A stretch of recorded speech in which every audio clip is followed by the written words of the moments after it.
कि जहाँ भी दुनिया में खुदाई होती है, विशेषकर भारत में, बुद्ध ही निकलते हैं। जहाँ भी खुदाई होती है, सम्राट अशोक ही निकलते हैं।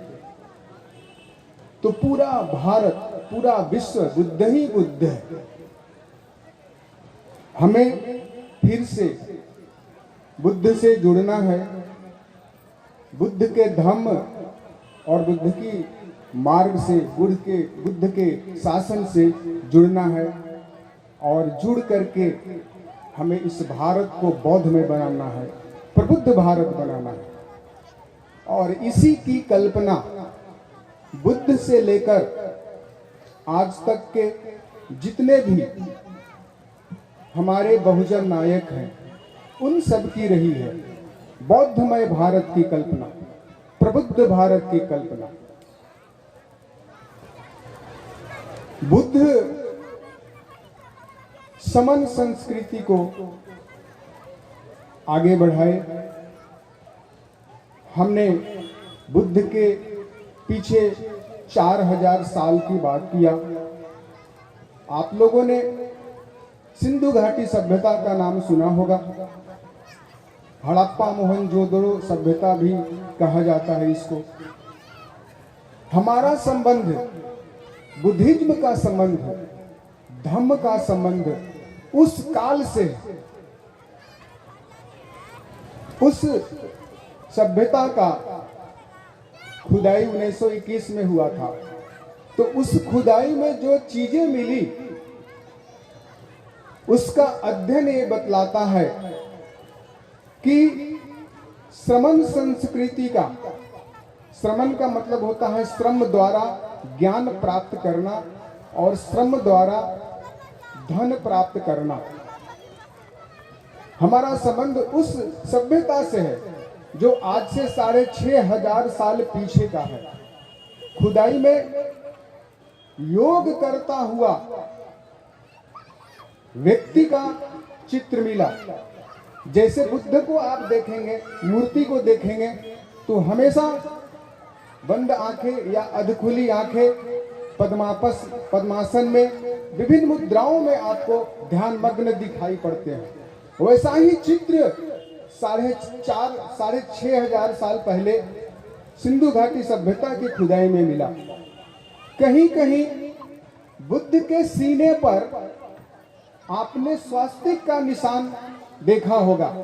जैसे आज की महिलाएं जब छठ करती है, छठ व्रत करती है, तो छठ समाप्त होने के बाद घर के दोनों दरवाजे पर वो स्वास्तिक का निशान लगाती है।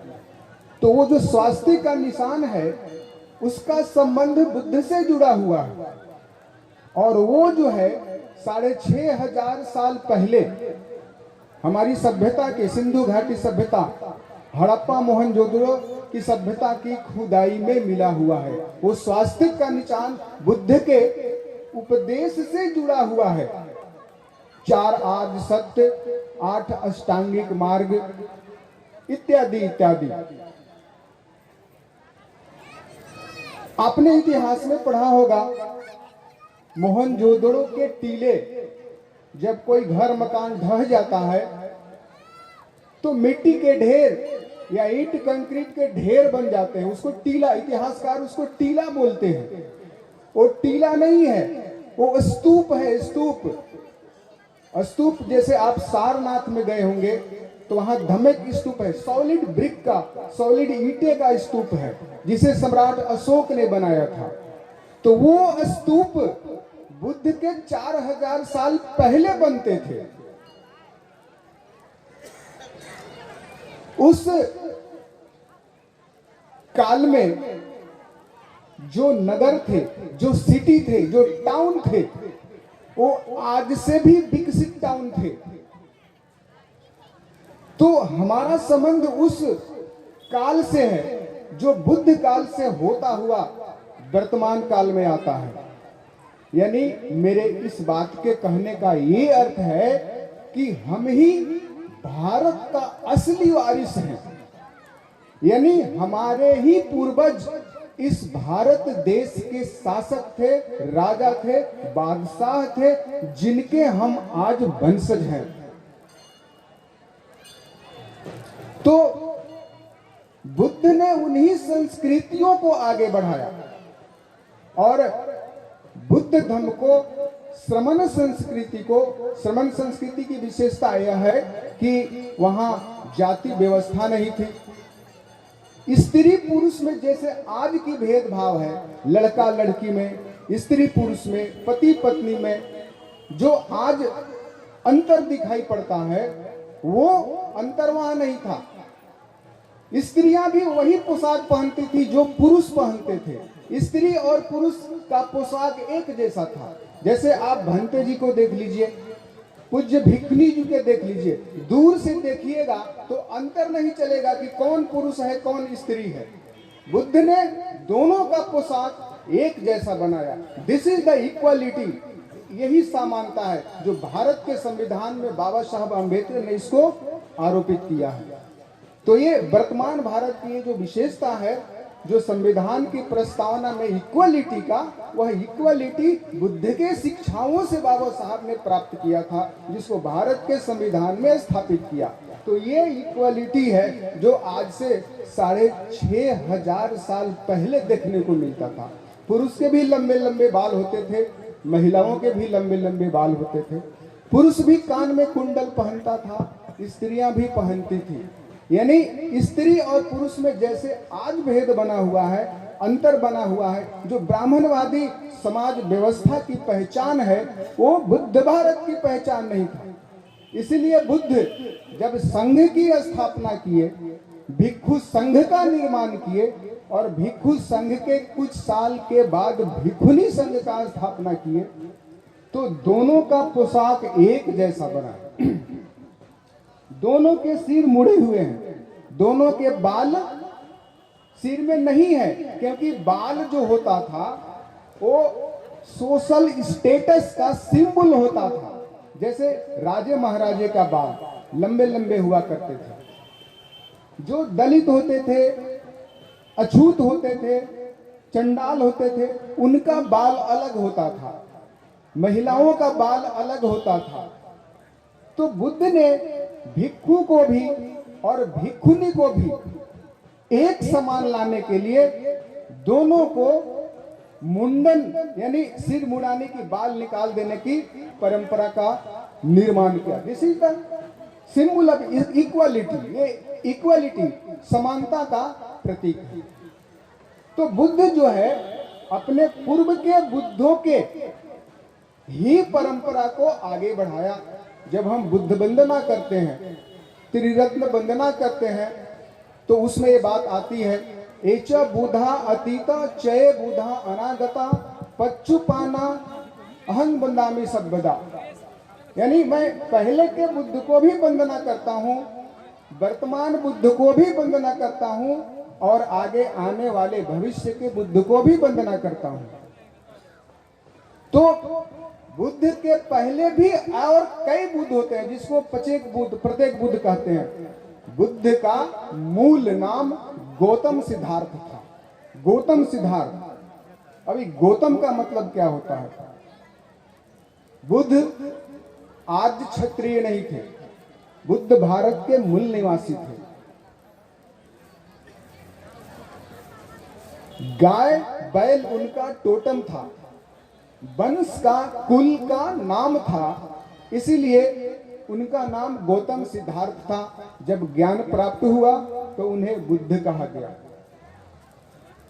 क्योंकि सिंधु घाटी सभ्यता में गाय बैल की भी पूजा होती थी, पीपल के वृक्ष की भी पूजा होती थी। जैसे बोध गया में पीपल वृक्ष के नीचे गौतम बुद्ध ने ध्यान लगाया, ज्ञान प्राप्त किया, संसार के दुखों के कारण को जान लिया, पीपल को उन्होंने चुना। पीपल का संबंध सिंधु घाटी सभ्यता से है। गाय बैल की पूजा आज भी गृहस्थ परिवार में मौजूद है। जब कोई गृहस्थ कृषि शुरुआत करती है तो उसका भी एक पर्व होता है, उसका एक नाम है। जब कृषि समाप्त हो जाती है तो उसका भी एक नाम है। तो मेरे कहने का अर्थ यह है कि हमारा संबंध बुद्ध काल से 4000 साल पीछे के भारत से है, जिसका निर्माण हमारे पूर्वजों ने किया था, और उसी परंपरा को बुद्ध ने आगे बढ़ाया और धम्म का विस्तार रूप दिया। धम्म क्या मतलब होता है? नैतिकता। जैसे कि भंत जी ने हम लोगों को पंचशील दिया, 5 आचरण अपनाने की बात कही। तो बुद्ध की शिक्षा बहुत ही सरल है, अनुकरणीय है, और उसको अनुकरण व्यवहार में लाया जा सकता है। बुद्ध की सबसे बड़ी ये विशेषता है कि बुद्ध बुद्धि की महत्ता को सबसे आगे रखा। बुद्ध ज्ञान की महत्ता को सबसे आगे रखा। पृथ्वी पर जितने भी ज्ञात इतिहास है, जितने भी नॉन हिस्ट्री है, पृथ्वी के ज्ञात इतिहास में बुद्ध से बड़ा कोई बुद्धिवादी व्यक्ति नहीं हुआ। बुद्धिवादी का मतलब होता है किसी बात को सोच विचार करके करना, बुद्धि से, युक्ति से, विवेक से करना, किसी के कही हुई, किसी के सुनी हुई बात के आधार पर नहीं करना, बल्कि अपनी ज्ञान और बुद्धि का इस्तेमाल करना। इसलिए बुद्ध कहते हैं कि किसी बात को इसलिए मत मानो कि यह किसी महान व्यक्ति ने कहा है, किसी बात को इसलिए मत मानो कि यह धर्म ग्रंथों में लिखा हुआ है, या किसी बात को इसलिए मत मानो कि इसे अनेक लोग मानते हैं। जैसे हम लोग कहते हैं कि ये तो पूरी दुनिया मानते हैं, तो हमको मानने में क्या हर्ज है। बात बुद्धि सम्मत होनी चाहिए। किसी भी बात को इसलिए भी नहीं मानना चाहिए कि यह बात हजारों साल से माना जाता रहा है। बुद्ध क्या कहते हैं? बुद्ध कहते हैं किसी बात को इसलिए मानो कि वह बुद्धि और तर्क की कसौटी पर परख ली गई है और व्यक्ति और समाज के लिए हितकर है, सुखकर है, कल्याणकारी है। तो बुद्ध कहते हैं मेरी भी बात को मत मानो अगर मेरी बात बुद्धि की कसौटी पर खरी नहीं उतरती है।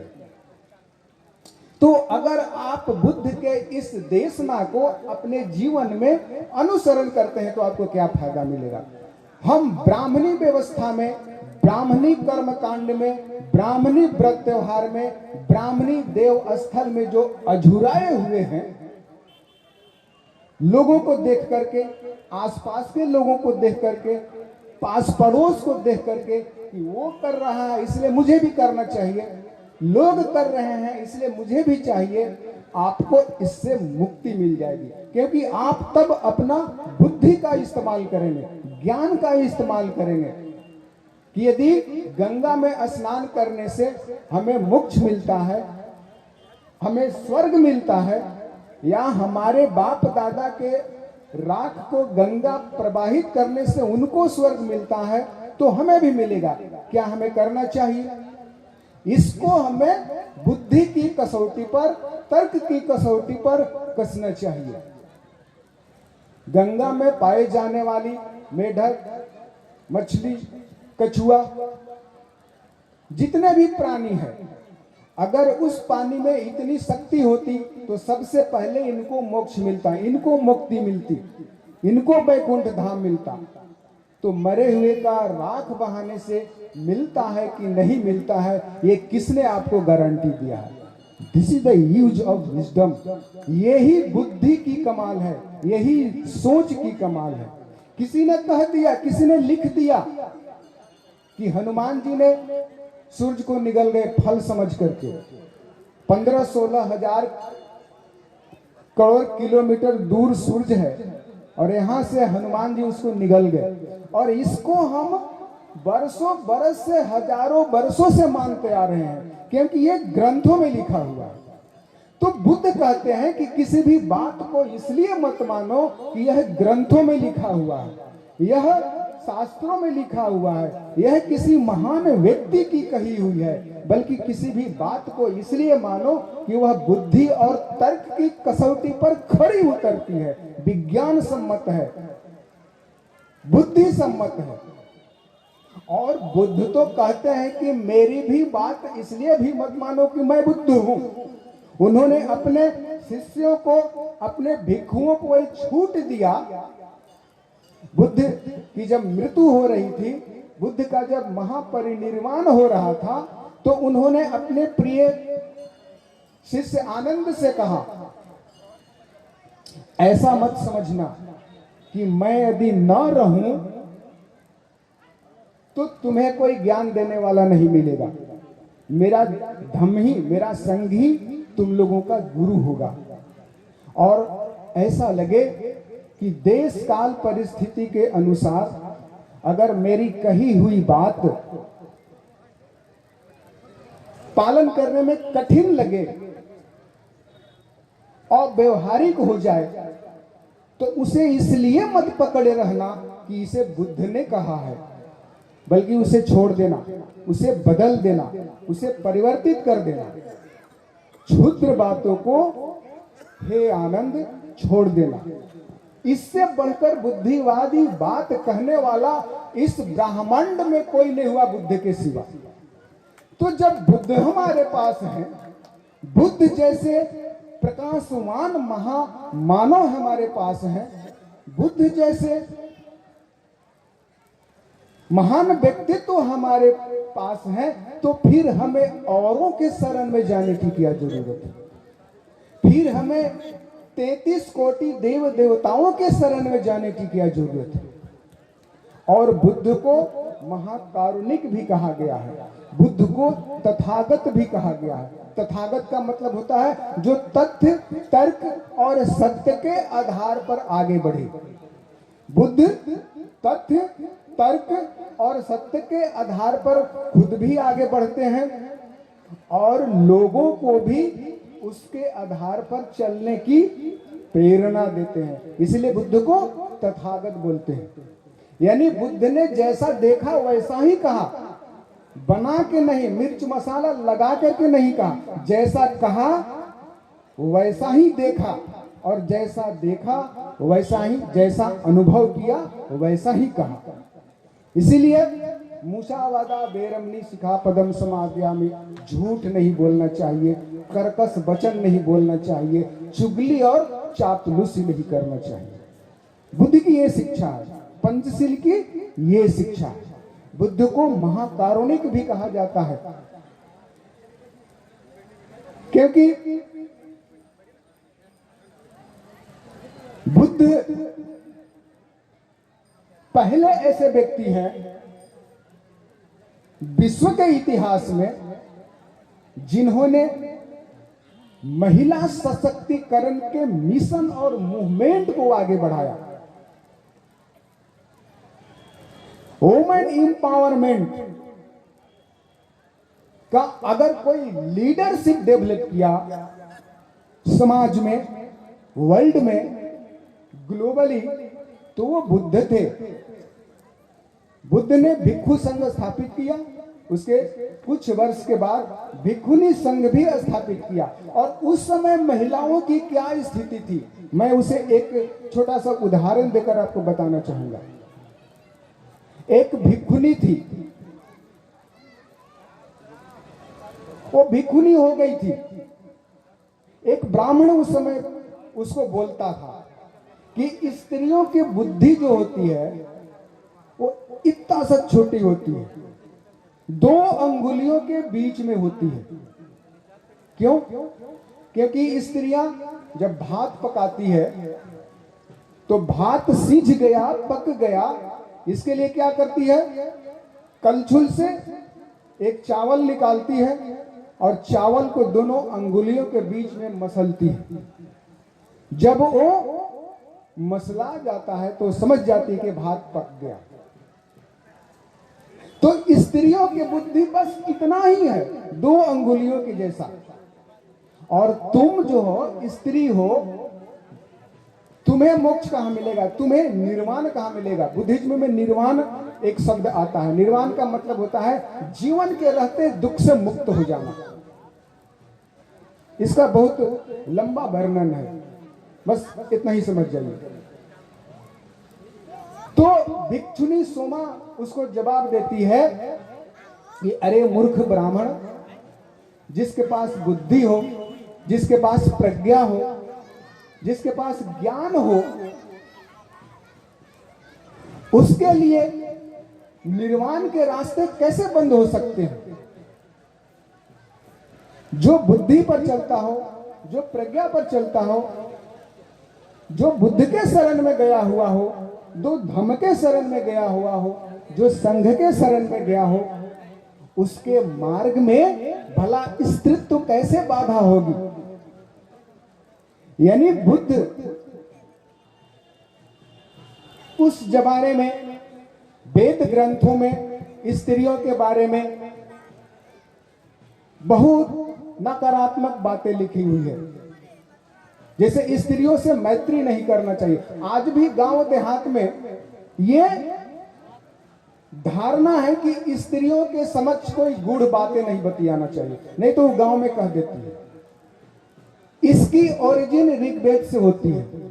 उसमें लिखा हुआ है कि स्त्रियों की बुद्धि नीच होती है, इनसे मित्रता दोस्ती नहीं करना चाहिए, ये बहुत खतरनाक होती है, इनका मन भेड़िए के जैसा होता है।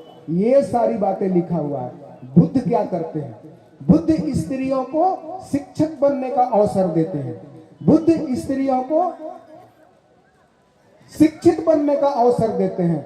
बुद्ध स्त्रियों को उससे ऊपर उठ करके उपदेशक बनने का अवसर देते हैं। इसी का परिणाम है कि हमारे सामने भिक्षुनी पारमिता जी खड़ी होकर के आपको देशना दिया, वरना स्त्रियों का स्थान तो चूल्हा चौकी के लिए था। आज के भारत में, वर्तमान भारत की मैं बात बता रहा हूं, बाल गंगाधर तिलक के भारत में, ज्योतिबा फूले के भारत में स्त्रियों के बारे में यही कहा जाता था कि स्त्रियों को किचन से बाहर नहीं निकलना चाहिए। अगर स्त्रियां किचन से बाहर निकल जाएगी तो ये पुरुषों की बात नहीं सुनेगी या किसी मनचाहे व्यक्ति से शादी करके घर छोड़ देगी। इसलिए स्त्रियों को शिक्षा नहीं देनी चाहिए। ये शास्त्रों में लिखा हुआ है, ग्रंथों में लिखा हुआ है। स्त्रियों और शूद्रों को बुद्धि नहीं देनी चाहिए। ये ऑन रिकॉर्ड बातें हैं। तो बुद्ध सबसे पहले व्यक्ति थे जिन्होंने स्त्रियों को एजुकेशन के लिए प्रोग्राम बनाया, जिसने स्त्रियों के एजुकेशन के लिए मूवमेंट चलाया। और उनका पहला मूवमेंट था भिक्षुनी संघ का निर्माण। ये भिक्षु और भिक्षुनी संघ का निर्माण कोई कर्मकांड के लिए नहीं था, बल्कि समाज में परिवर्तन करने के लिए था, समाज में रिवॉल्यूशन लाने के लिए था। इसलिए मैंने पहले ही बोला कि पृथ्वी के ज्ञात इतिहास में अगर कोई क्रांतिकारी है था तो वो बुद्ध थे। तो इसलिए बुद्ध ने स्त्रियों को भी ज्ञानी बनने का अवसर दिया।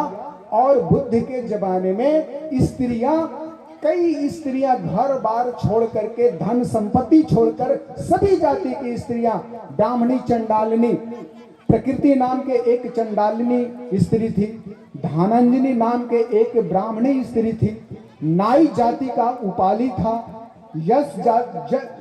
बनिया जाति का यश था, भंगी जाति का सुनीत था, शारीपुत और मोगलायन ब्राह्मण जाति के थे। ये सारे लोग संघ में शामिल थे। तो संघ क्या था, भिक्षु संघ क्या था, सागर के समान था। ओशन, संघ वाजे ओशन, समुद्र। जैसे समुद्र में सारी नदियां आकर के मिलती है, और जब कोई भी नदी समुद्र में आकर मिल जाती है तो उस नदी का नाम लुप्त हो जाता है। जैसे सोन, गंगा, कोयल, ये अगर समुद्र में जाके मिलती है तो आप पहचान नहीं पाइएगा कि कौन पानी समुद्र का है, कौन पानी गंगा का है, कौन पानी सोन का है, कौन पानी कोयल का है। सारी नदियां हैं वो समुद्र में जाकर के क्या बन जाती है, समुद्र की पानी। वहां कोई पहचान नहीं रहता है, उनकी संज्ञाएं मिट जाती है। उसी प्रकार भिक्षु संघ है, यहाँ भिक्षुगण बैठे हुए हैं, आप इनकी जाति नहीं समझ सकते हैं जब तक ये बताएंगे नहीं। तो संघ इसी को कहते हैं। संघ एक समुद्र के समान था। बुद्ध वैसा ही समाज बनाना चाहते थे जिसमें कोई जाति नहीं हो, जिसमें कोई ब्राह्मण नहीं हो, जिसमें कोई क्षत्रिय नहीं हो, जिसमें कोई वैश्य नहीं हो, जिसमें कोई शूद्र नहीं हो, कोई वर्ण व्यवस्था नहीं हो। इसीलिए बुद्ध ने वर्ण व्यवस्था को कृत्रिम कहा, आर्टिफिशियल कहा, मैन मेड कहा। बुद्ध ने ज्ञान का प्रश्रय दिया, बुद्ध ने कर्म की प्रधानता किया कि we are the product of our action, मतलब हम अपने कर्मों का प्रतिफल है। कोई अच्छा कर्म किया तो सुख में है, कोई बुरा कर्म किया है तो दुख में है। कोई विद्यार्थी 10 घंटा पढ़ा तो आईएएस बन गया, कोई विद्यार्थी 10 घंटा सोया तो क्या बन गया, आप समझ सकते हैं। तो अगर विद्यार्थी का धर्म पढ़ना है तो उसको पढ़ना है कम से कम 7-8 घंटा, उसको अच्छा काम डॉक्टर इंजीनियर बनने के लिए। एक विद्यार्थी को जो कम से कम हाई स्कूल में है 8-10 घंटा से नीचे नहीं। माता पिता को भी यही मैं सलाह देता हूं कि आप अपने बच्चों को 8 घंटा से कम पढ़ने के लिए सलाह मत दीजिए, तभी वो आगे कुछ कर सकता है। तो इसलिए मैं कहूंगा कि आज की महिलाएं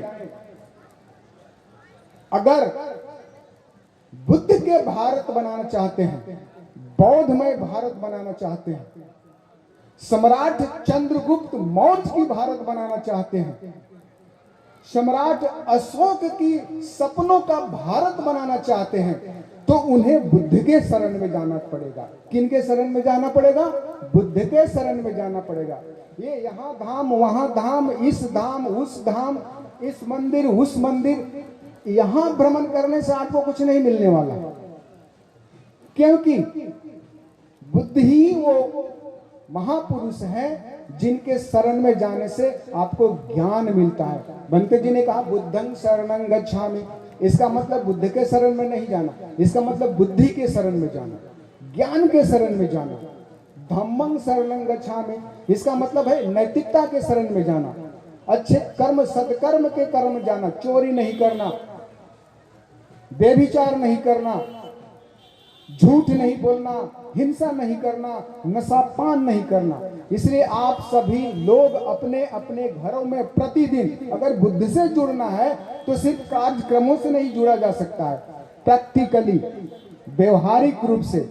आज के दिन आप संकल्प लेंगे कि छोटी छोटी किताब मिलती है, बाहर में किताब का दुकान लगा हुआ है, किताब खरीदे जिसमें त्रिशरण पंचशील हो और उसका प्रतिदिन माता पिता बच्चों को लेकर के सुबह में उसका एक बार पाठ करें। पाना तिपाता बेरमनी सिखा पदम समाधियामि, मैं चोरी, मैं हिंसा नहीं करूंगा, लड़ाई झगड़ा नहीं करूंगा। मूसावादा बेरमनी सिखा पदम समाधियामि, मैं झूठ नहीं बोलूंगा। अदिन्न दाना बेरमनी सिखा पदम समाधियामि, मैं चोरी नहीं करूंगा, बिना पूछे किसी वस्तु को नहीं लूंगा। कामेश मिच्छाचारा बेरमनी सिखा पदम समाधियामि, मैं व्यभिचार नहीं करूंगा। और सूरा मेरा मज पमाद थाना बेरमनी सिखा पदम समाधि, मैं नशा पान नहीं करूंगा। आप अगर बच्चों के सामने प्रतिदिन इन 5 शीलों का पठन करेंगे तो आपका बच्चा निश्चय ही सम्राट अशोक के सपनों के भारत बनाने में बेजोड़ भूमिका निभाएगा। और इसके लिए आपको पहले बदलना पड़ेगा, माता पिता को बदलना पड़ेगा। तो अगर जिसकी मां कर्मकांडी होगी, जिसकी मां ब्राह्मणी व्यवस्था में उलझी होगी, जिसकी मां ब्राह्मणी पर्व त्योहार के चंगुल में होगी, उसके बच्चे तो भीरू होंगे ही, अंधविश्वासी होंगे ही। इसलिए बच्चों को बेहतर बनाने के लिए सबसे पहले जो काम करना है वो माता पिता को बेहतर बनना पड़ेगा। ये चीजों को देखने से आप एक सुंदर भारत का निर्माण कर सकते हैं, बौद्ध में प्रबुद्ध भारत का निर्माण सकते हैं। बुद्ध हमारा जो भारत का संविधान है वो सारे महापुरुषों के विचार का निचोड़ है और बाबा साहब ने बुद्ध की ही बातों को भारत के संविधान के प्रस्तावना में स्थापित किया है। इक्वलिटी, लिबर्टी, फ्रेटर्निटी, जस्टिस, ये सारी बातें बाबा साहब ने बुद्ध के शिक्षाओं से ग्रहण किया था। ये उसने लिख कर लिखा और ये भारत की संविधान के प्रस्तावना में है। तो भारत का संविधान ही आपके लिए सबसे बड़ा पूज्य ग्रंथ है और बुद्ध ही आपके लिए सबसे बड़ा देवता है, सबसे बड़ा पूजनीय है। इसीलिए महामंगल गाथा में कहते हैं कि पूजनीय की पूजा करना उत्तम मंगल है। तो हम लोग किसको पूजा करते हैं? जिसके पूजा करने से हजारों वर्षों से हमारे पूर्वज मर गए, अछूत बन गए, दलित बन गए, पिछड़े के पिछड़े रह गए, उनको आप पूजते पूजते आप पिछड़े के पिछड़े ही बन जाइएगा। इसलिए पूजा चा पूजनीयानम, यानी पूजनीय की पूजा करना। किसको पूजा करना? सावित्रीबाई फुले को, ज्योतिबा फुले को, बाबा साहब को, तथागत बुद्ध को। तो मैं इन्हीं बातों के साथ मैं अपने बात को विश्राम देते हुए, समाप्त करते हुए, मैं आपको, आप सभी ग्रामवासियों को, कार्यक्रम के आयोजकों को पुनः साधुवाद देता हूं कि आपने बहुत सुंदर कार्यक्रम का आयोजन किया है और ऐसे ही कार्यक्रम प्रत्येक अवसरों पर आयोजित होना चाहिए। बुद्ध पूर्णिमा अभी 6 दिसंबर आने वाला है। प्रत्येक पूर्णिमा ही बुद्ध उत्सव है, उस पर आयोजित करिए। 14 अप्रैल, 11 अप्रैल आने वाला है, तो एक कैलेंडर निर्धारित कीजिए और छोटा छोटा कार्यक्रम, कोई जरूरी नहीं है इतना बड़ा कार्यक्रम हो, और घरों में साप्ताहिक पारिवारिक धम्म संगोष्ठी का आयोजन कीजिए। वहां पर बुद्ध की कथा को कीर्तन के साथ, ढोलक झाल हारमोनियम के साथ बजाने का काम कीजिए। विनीत विक्रम बौद्ध का एक किताब है बुद्ध चरित्र चंदोदय, उसको खरीद लीजिए और उसको रामचरितमानस में जैसे दोहा चौपाई है उसी तरह से उसी तर्ज पर उन्होंने लिखा है। बहुत सुंदर किताब है। गांव में गायन वादन कीर्तन होता है, उसको करिए, समाज बदल जाएगा, आप बदल जाएंगे, हमारा भविष्य बदल जाएगा। धन्यवाद। साथियों, नेशनल जनमंच को सब्सक्राइब करें, साथ ही बेल आइकन की घंटी को बजाएं।